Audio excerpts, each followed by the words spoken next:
جیلان هەیە تەماشەوانی نێشە زارۆکەکە بچووکە 4 ساڵیە کەچە خەڵکە ڕۆژاوای کوردستانیە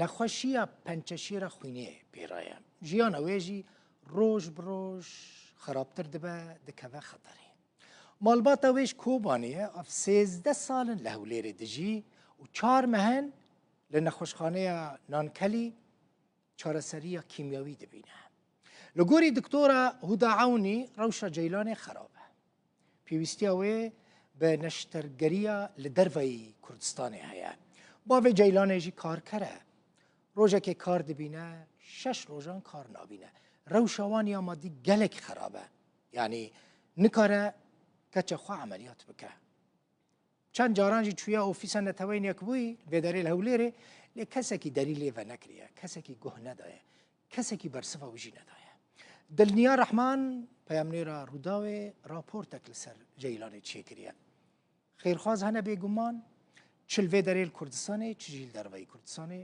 hûn xwedî li Ceylanê derkevin hûn ê karekî baş bikin.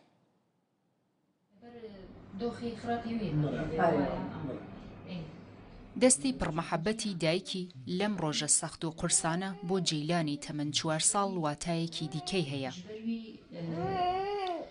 ئەو لە شەڕێکی گەورەدایە و خەیزانەکەی ئارامکەرەوەی ئێش و ئازارەکانیەتی. مانگی حوتی ئەمساڵ دوای دەرکەوتنی چەند پەڵەیەکی ڕەش لەسەر جەستەی جەیلان دەردەکەوێ کە تووشی شەرپەنجەی خوێن لە جۆری زۆر مەترسیداری بووە.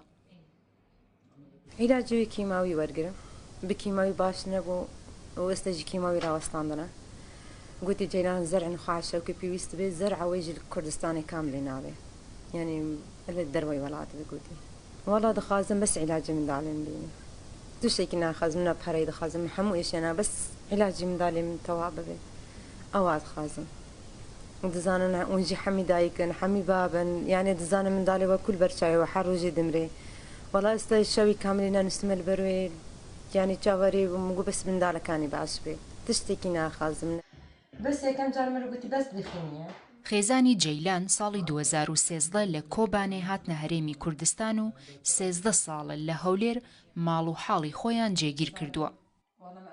باوکی جەیلان لە پیشەسازی باکوور کرێکارە و ژیانێکی ئارام و بێکێشەیان هەیە.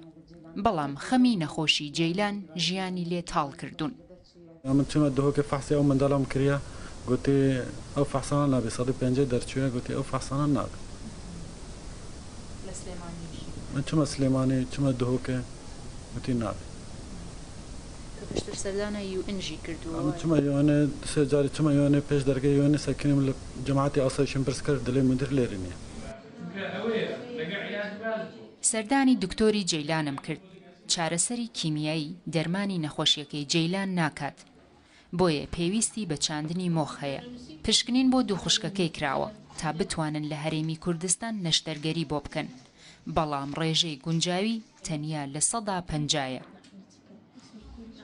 لەو حالەتە دەبی نەخۆشەکە ئەمەلیاتەکە کەلۆی دەکرێتن لە دەرەوەی وڵات دەکرێتن لە وڵاتی ما تەنها لۆ سەتاسەتەکان دەکرێتن ئەوش ئەگەر ینی مەجال هەبی هەرچەندە ئەوە زۆر لە دۆخەکی مەترسیدارە لە گەڕانەوەی نەخۆشیەکەی و لە کۆنتترۆل نەبوونی نەخۆشیەکەی پێویستی بە ئەوەیە کە بچتە دەرەوەی وڵاتی لۆ چاندنی مخی ئێسکەکەی لیدی دەوڵەتی ئەوروپیەکان مەجای وی هەیە کە نەخۆشەکە وەردەگرن و احتیمالە هەندێک حکوومەت یارمەتیان بداتن یعنی 5-6 دەفتەریان دەچیتن. جەیلان 12 پرۆسەی وەرگرتنی چارەسەری کیمیایی تێپەڕاندووە و نەخۆشیەکەی تەنیا کۆنتترۆل کراوە.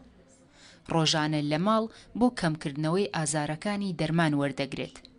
ئەگەر لە ماوەی 3 مانگدا لە دەرەوەی وڵات نەشتەرگەری بۆ نەکرێت ژیانی دەکەوێتە مەترسیەوە. دڵنیا ڕەحمان، ڕوودا و هەولێر.